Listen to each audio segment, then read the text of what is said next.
The engine generates the power to drive an automobile. It is equivalent to the heart in the human body.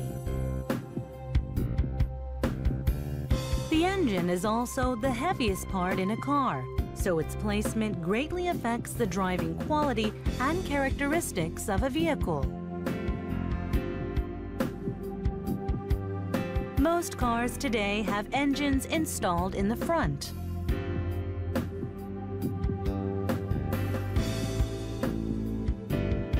The size of the engine and its relationship to the powertrain determine whether it is positioned horizontally or vertically.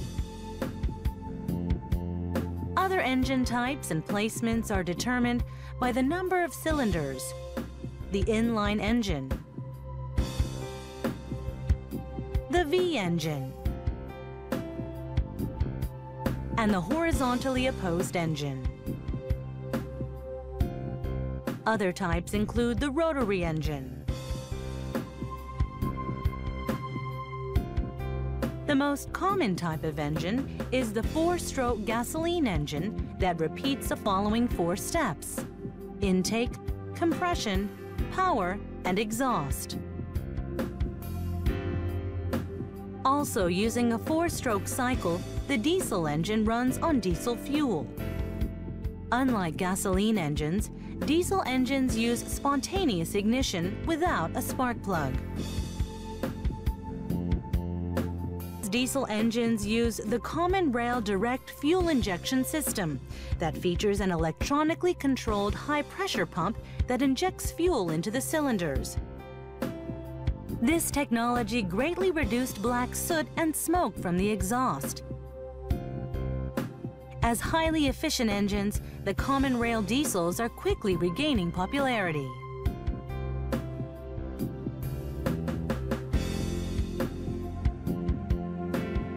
The engine holds the valve train, such as the cam, in its cylinder head area. The heart of the engine block, houses the piston, surrounded by covers and the oil pan. Let's take a look at the inside of the engine. This is a 4-stroke gasoline engine. We will show you step by step how each part contributes to generating the centripetal force that drives the car.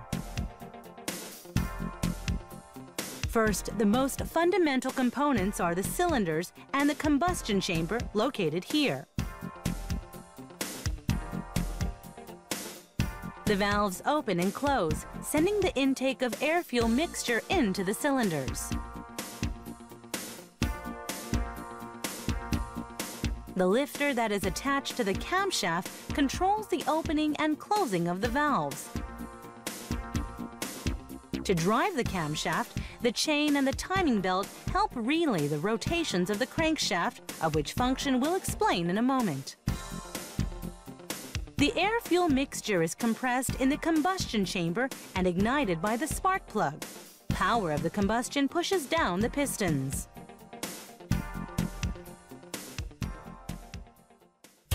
The piston compresses the air-fuel mixture and contains the combustion. The mechanism is a 2-part set made of the piston and the piston ring. The piston ring seals the combustion chamber while minimizing friction during oscillation. Mechanics, thermal engineering, chemistry, materials engineering, mechanical engineering all come together in this seemingly simple part. The crankshaft converts the reciprocating linear piston movement into rotation via the connecting rod. The term engine revolutions per minute refers to the crankshaft RPM. The crankshaft vibrates vigorously during operation. The balance shaft offsets the vibrations to restore engine balance.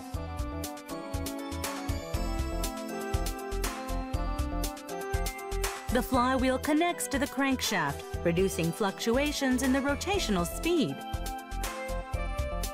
Its moment of inertia helps maintain steady rotations. The flywheel also helps start the engine by compressing the air-fuel mixture and providing the power to activate the piston.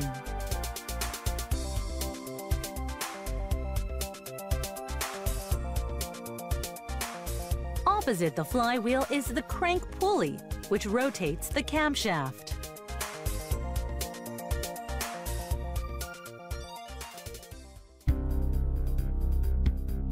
The cylinder head contains the camshaft and the valves. Having complex configurations, the cylinder head must also be lightweight. Engine performance is heavily dependent on this part. The head gasket is used to improve the seal of the cylinder head.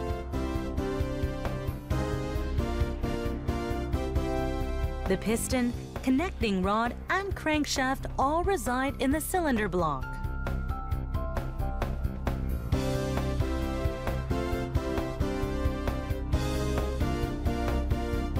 The oil pan stores the lubricant for the engine.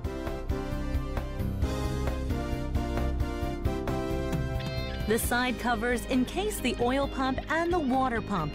Covers are made of lightweight materials such as plastic and magnesium.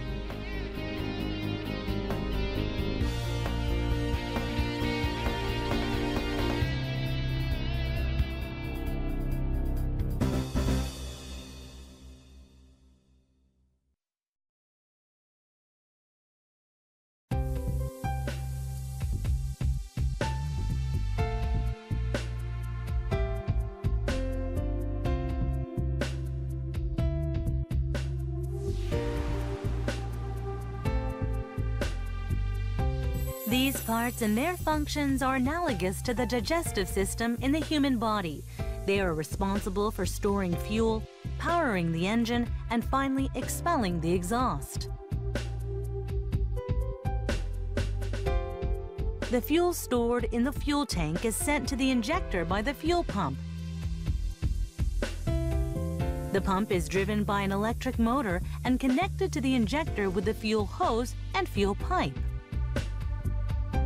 An onboard computer system electronically controls the fuel injection system.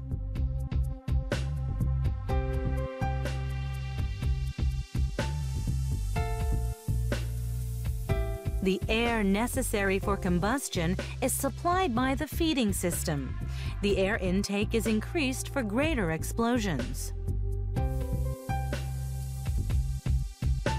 First, the air cleaner removes debris. The fuel that is injected into the engine is actually a mixture of air and fuel. The airflow meter measures how much air is passing through a tube and determines the fuel injection rate. Airflow can be measured by the D-Jetronic system that measures the speed or density of airflow, or by the L-Jetronic system that measures the volume of air. The rate of airflow is controlled by the throttle valve. The throttle valve adjusts the airflow in correlation to the degree by which the accelerator pedal is pressed down. The intake finally reaches the cylinders after the intake manifold evenly distributes and supplies the air to each cylinder. In gasoline engines, the air-fuel mixture is sent to the combustion chamber and ignited by the ignition system. The ECU sets the timing for the ignition coil to generate approximately 50,000 volts, sparking the spark plug.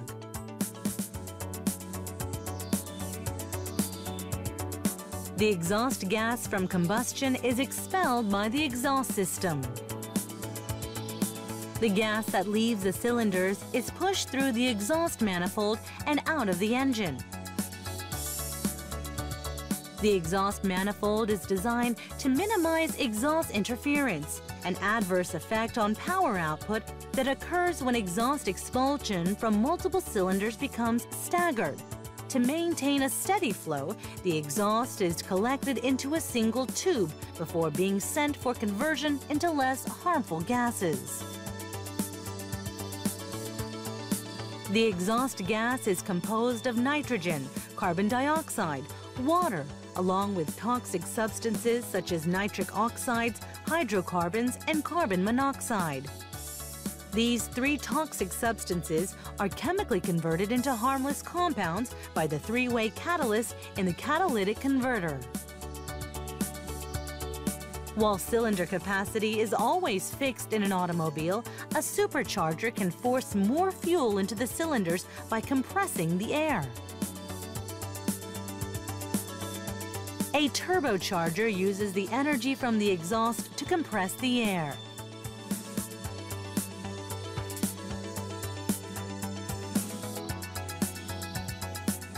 And a supercharger utilizes the power from the engine.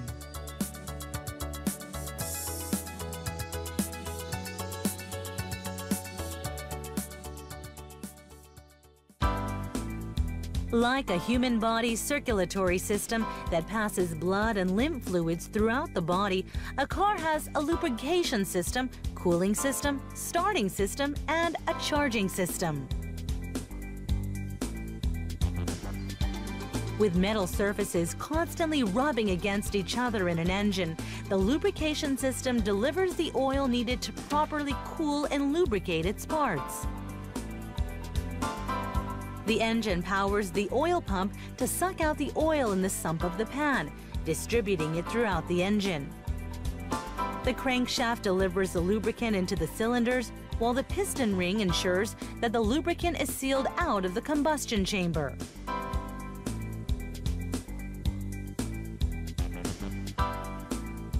During operation, the engine reaches extremely high temperatures. Overheating and overcooling disrupts the engine and prevents it from functioning properly. To avoid extreme temperatures in the engine, the cooling system helps maintain the temperature within an optimum range. The water pump is powered by the engine and delivers the coolant throughout the cooling system. The coolant removes heat by conduction as it travels through the engine. When the hot coolant reaches the radiator, the heat is released into the air. If the car is in motion, contact with the moving air can efficiently dissipate the heat from the radiator. However, if the car is stopped or traveling very slowly, the cooling fan kicks on to compensate. To prevent overcooling of the engine in cold climates, the thermostat controls the temperature by shutting down the cooling system. Other components include the starter motor, which starts the engine from a stop.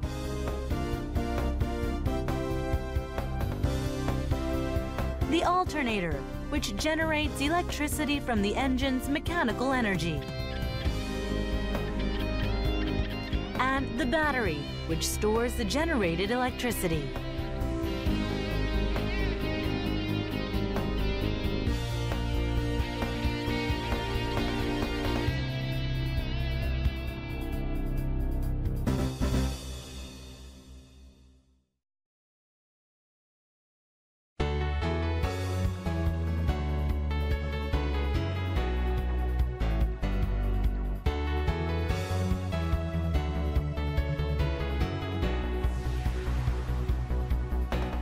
We move our bodies by using energy to activate our muscles.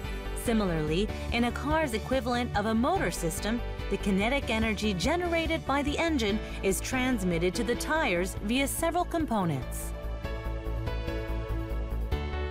The character of a car is greatly affected by the location of the drive wheels. In front-engine vehicles, those with driven front wheels are called FF. Rear-wheel drive as FR. And those with both FF and FR are called four-wheel drive or 4WD. When the engine is mounted elsewhere, cars can be built on an RR or MR layout. First, let's take a look at how a manual transmission FR is powered.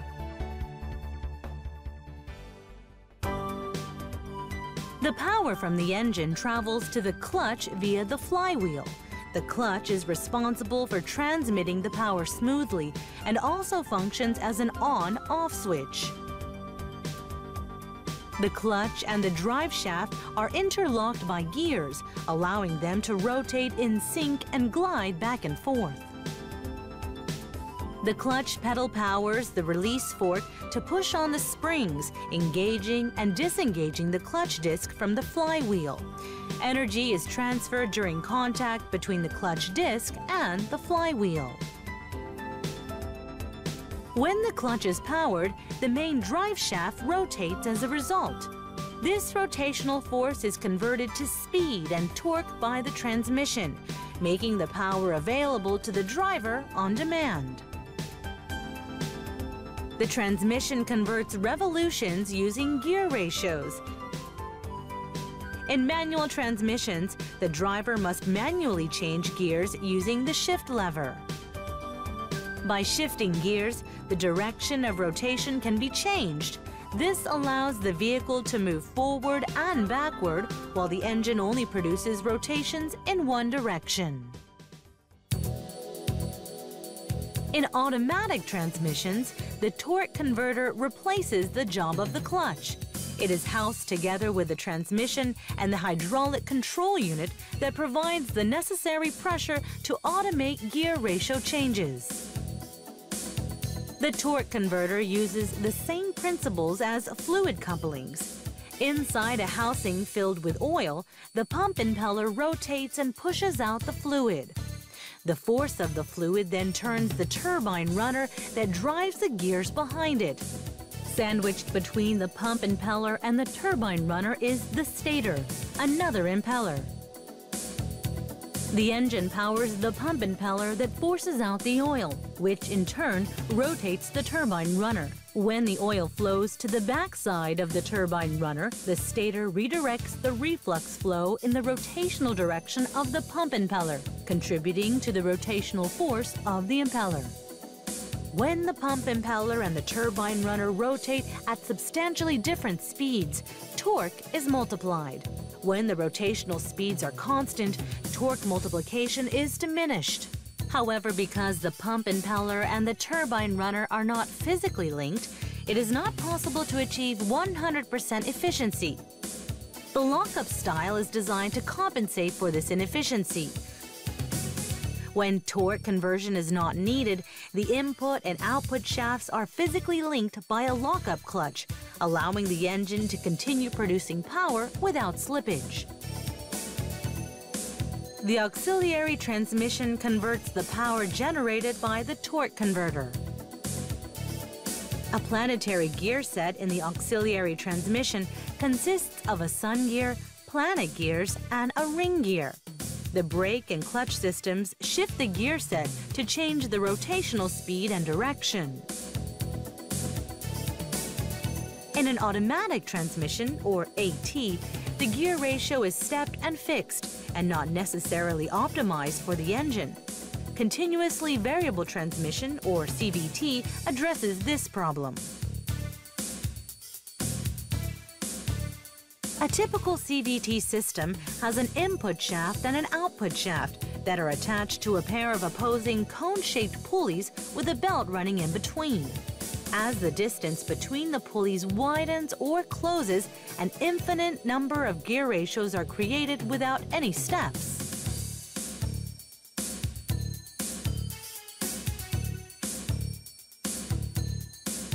In FR vehicles, power from the transmission travels to the final drive via the drive shaft.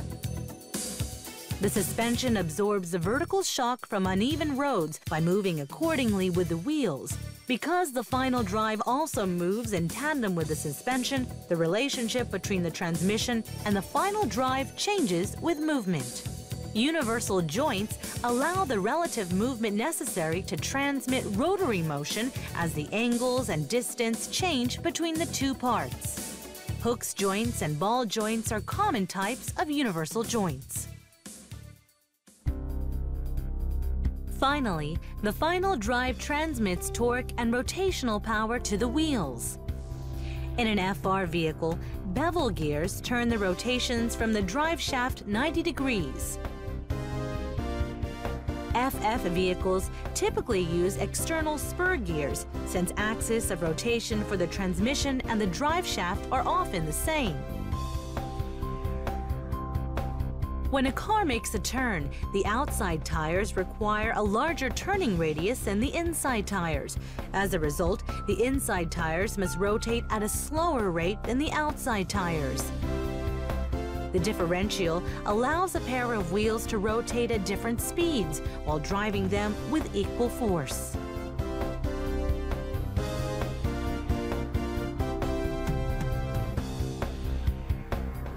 The differential is positioned between two drive shafts. The half shaft transmits the rotations from the final drive unit to the vehicle's driven wheels. Drive shafts are equipped with joint mechanisms that absorb vertical movement of the wheels. For FF vehicles in particular, the mechanism is designed to allow for a wide range of movement to accommodate steering. The end of the drive shaft connects to the hub, where mechanisms such as the suspension, brakes, and wheels are attached.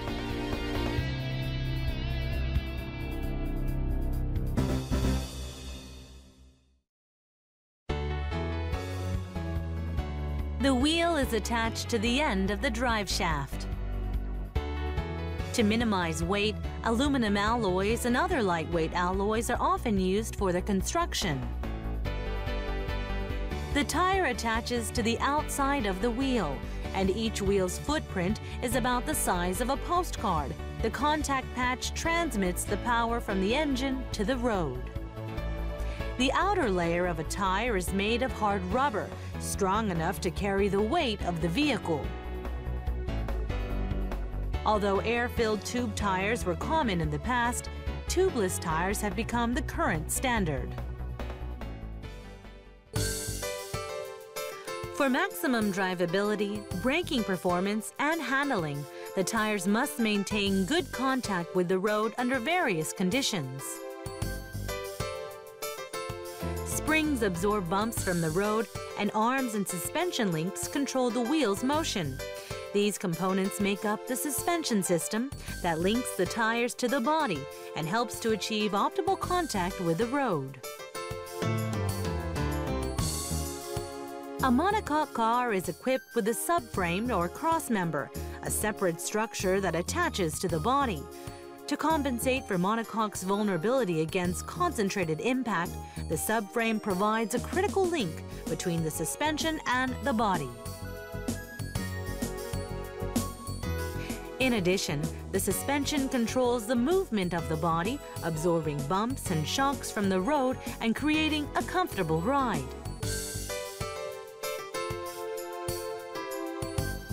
The strut type is most commonly used for the front wheels, as its design avoids interfering with the engine and surrounding parts. Other types include the wishbone, which is ideal for enhanced ride quality. In the rear, different types are used for FF and FR. For FFs, a simple torsion beam suspension or a strut type. For FRs, the lightweight and sporty wishbone, or its improved version, the high-performance multi-link type.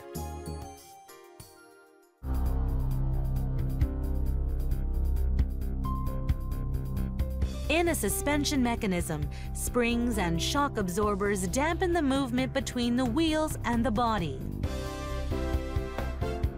The springs absorb the impact, and the shock absorbers quickly dissipate the energy to restore stability.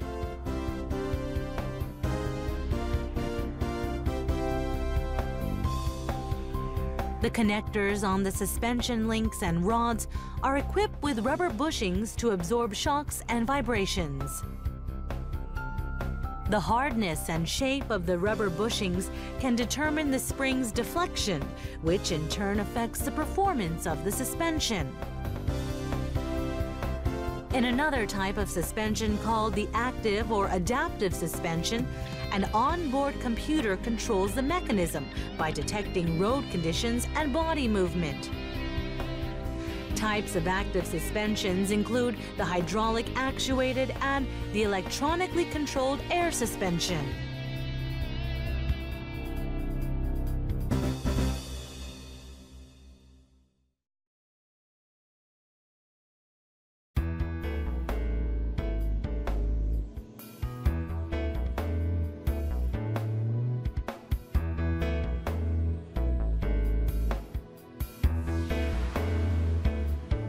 To change directions while walking, we move our joints to turn our feet.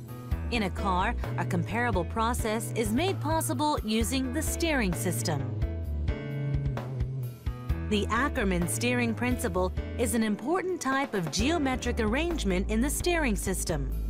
When a car turns, the inner wheel travels in a smaller radius than the outer wheel, resulting in an unsuitable and stressed toe angle. The Ackermann steering solves this problem by allowing both left and right wheels to travel in concentric circles.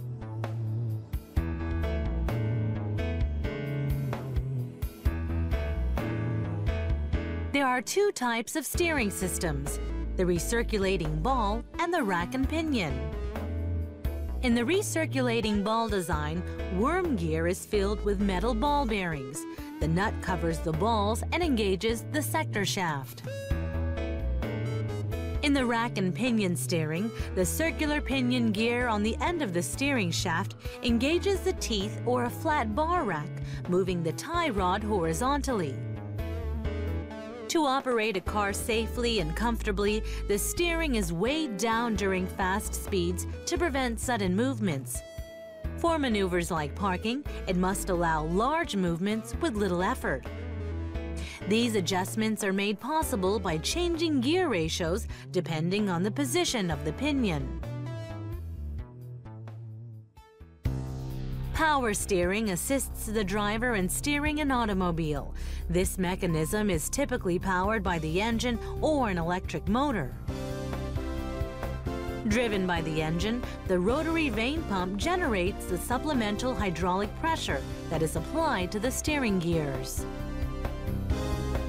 In small vehicles, sometimes the electric motor replaces the hydraulic pump in the steering system.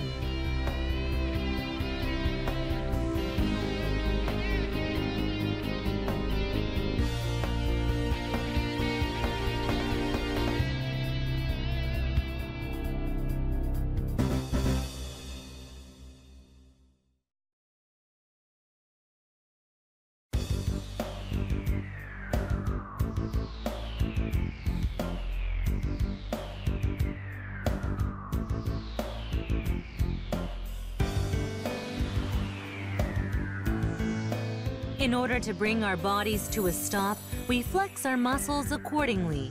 In a car, the brakes perform the same function. To decelerate a moving car, the driver steps on the brakes, creating hydraulic pressure in the master cylinder at the base of the brake pedal. Supplementary power is required when the driver is unable to apply enough pressure to stop the moving vehicle. Hydraulic pressure and leverage from the brake pedal provide assistance to the driver. The vacuum booster also generates additional braking force. The vacuum booster uses a manifold vacuum to multiply the braking force supplied by the driver.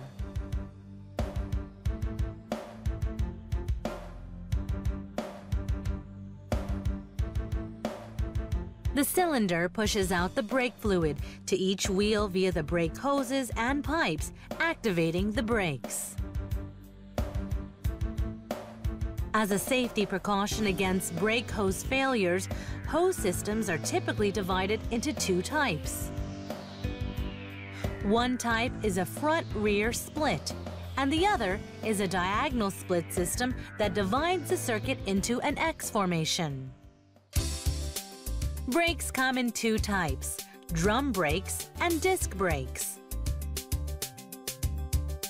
Drum brake parts include the wheel cylinder, brake shoe, and shoe spring that are anchored to a backing plate and mounted inside the drum. The brake assembly is attached to the wheel.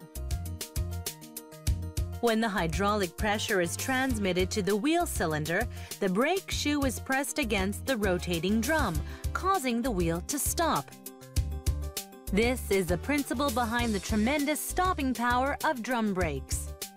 Because of their effectiveness, drum brakes are used in large trucks and buses as their main brakes. Drum brakes are also lighter than disc brakes, making them suitable for rear brakes in passenger cars. As cars gain higher performance and speed, so does the demand for safe and effective brakes that can decelerate and stop the vehicle under any condition. With its efficient heat dissipation and stable performance, the disc brake has grown in popularity. In a disc brake, pistons press brake pads onto the rotor to create friction. These parts are housed in an assembly called the caliper. The rotor rotates with the axle. To stop the rotation, the pistons press the brake pads against both sides of the rotor, squeezing it to a stop. Both drum and disc brakes use friction materials that wear out over time and must be replaced periodically. The parking brake keeps parked cars stationary using a cable mechanism without any use of hydraulic pressure. Some types use a handbrake lever, while others are operated by foot.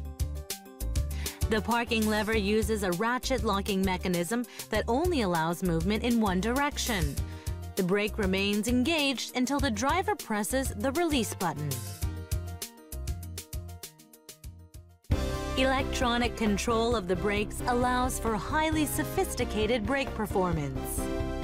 Sudden braking with excessive braking power can cause great danger by locking the wheels, extending stopping distance, and causing loss of handling. To prevent this from happening, the anti-lock braking system, known as ABS, electronically delivers maximum stopping power without locking the wheels.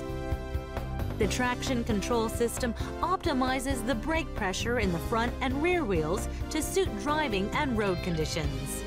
And the electronic stability control, known as ESC, improves safety by detecting and minimizing skids when encountering sharp corners and slippery roads. ESC also controls and monitors the engine and the steering system.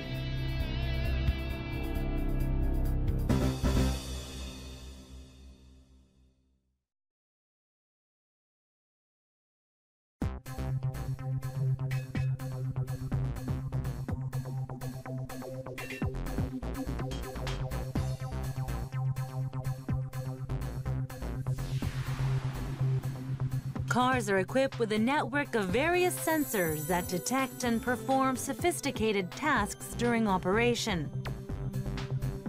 These sensors provide indispensable assistance to the driver, the main operator, by supplying crucial information needed for safe driving. The technological capabilities of sensors are also fully utilized in the development of increasingly environmentally responsible cars. The control center of the electrical systems is called the Electronic Control Unit, or ECU. It is analogous to the brain in the human body. The ECU receives information from a variety of sensors. The sensors are bound together in a wiring harness that reaches 2,000 to 3,000 meters in total length. Wiring harnesses are essentially a series of cables that are divided into two types, one for the engine compartment and the other for use inside the cabin. In the engine compartment, the wiring harness supplies high voltage to the ignition. To protect electronic components, the wiring assembly must withstand tremendous voltage without melting or failing. Specialized waterproofing also protects connector housings. Sensors that check the engine include the NOx sensor, which detects engine NOx inside the cylinders. The oxygen sensor is attached to the exhaust manifold and detects the oxygen content of the exhaust. If oxygen is detected, ECU adjusts the fuel ejection rate with high precision. A properly functioning oxygen sensor allows a catalytic converter to remove nitric oxides, hydrocarbons, and carbon monoxide from the exhaust. When the surrounding air temperature changes, so does its density and volume. The intake air temperature sensor gauges the air for proper adjustment of the fuel injection rate. Other sensors include the thermostat, which measures the temperature of the coolant, and the accelerator pedal position sensor that detects how far the gas pedal is pressed. The position of the gas pedal changes the position of the throttle valve, which is monitored by the throttle position sensor. The engine is tightly controlled by the information gathered from numerous sensors. Some sensors monitor driving conditions and provide information that helps improve safety. The yaw rate sensor detects a car's spinning velocity around its vertical axis. Information from the speed sensor or the wheel speed sensor is used to calculate the optimum traction according to the tire contact with the road. In addition, ECU detects and assesses a vehicle's movements to manage the ABS, TCS, and ESC. Others include the tire pressure monitoring system that measures and reports the air pressure of all the tires. Tire pressure monitoring systems are mandatory equipment for automobiles exported for the U.S. market. Sensors that detect nearby obstacles and cars include the ultrasonic sonar sensor, the millimeter wave radar sensor, and the camera-equipped vision sensor.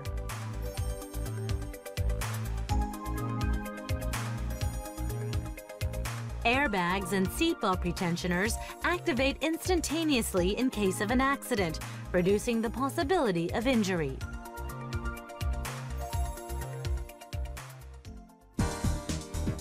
Rain sensors detect rainfall and automatically triggers the windshield wipers. And light sensors assist safer driving by monitoring outdoor light and automatically adjusting the brightness of dashboard controls for optimum visibility. Others use a camera to detect and warn the driver when the vehicle wanders outside the driving lanes.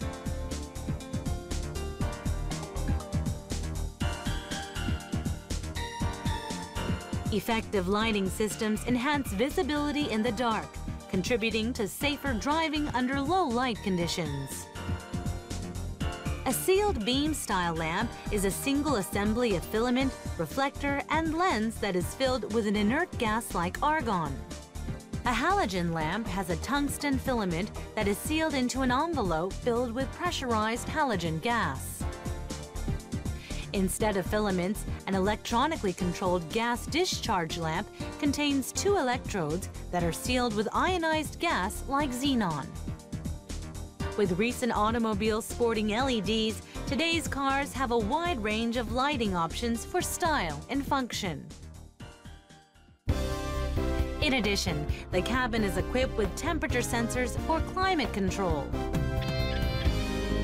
And recent enhanced navigation systems use the data from the odometer as well as from the steering sensor and the GPS, providing highly accurate positioning information.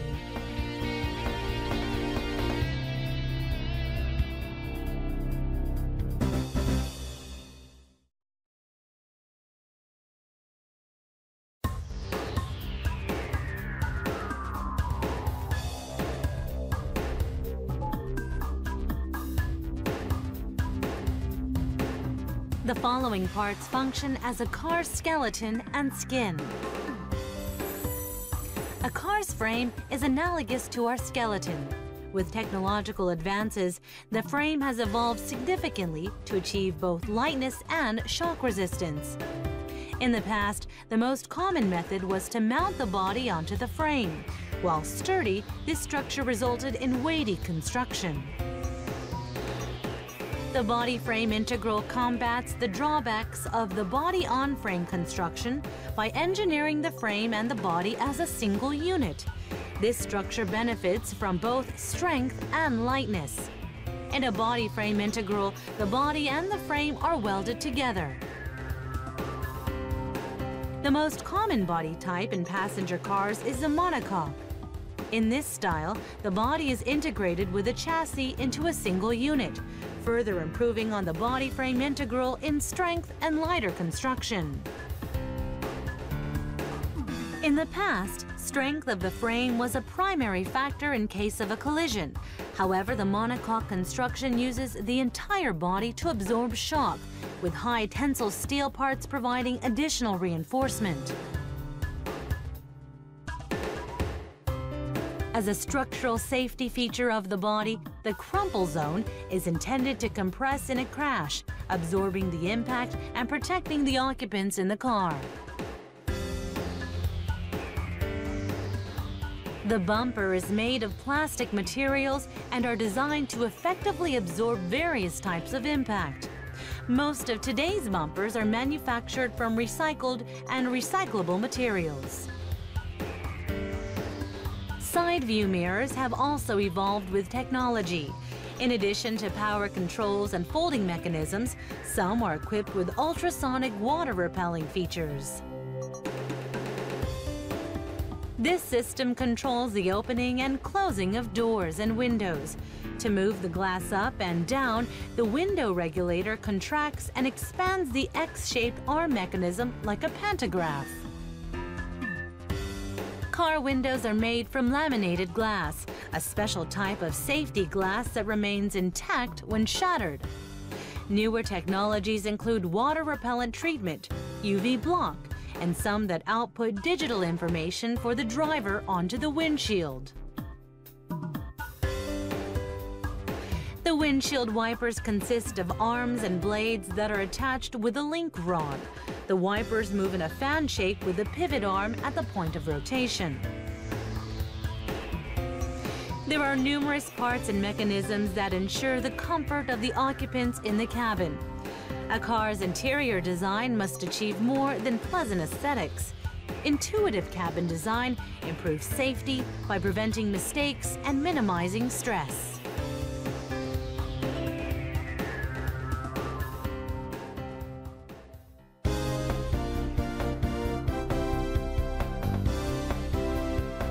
These components help improve ride quality and reduce noise in the cabin. Airbags and seat belts minimize injury in a collision. Their safety performance continues to improve with new advancements in sensor technology.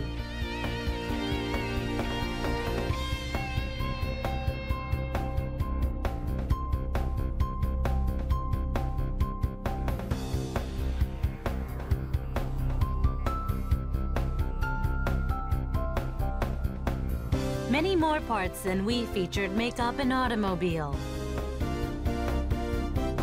Over 20,000 components work together in a car, and each part is indispensable for proper operation of the vehicle. Only when every part is in place is a car able to perform optimally and safely. A car needs all of its parts to become a car.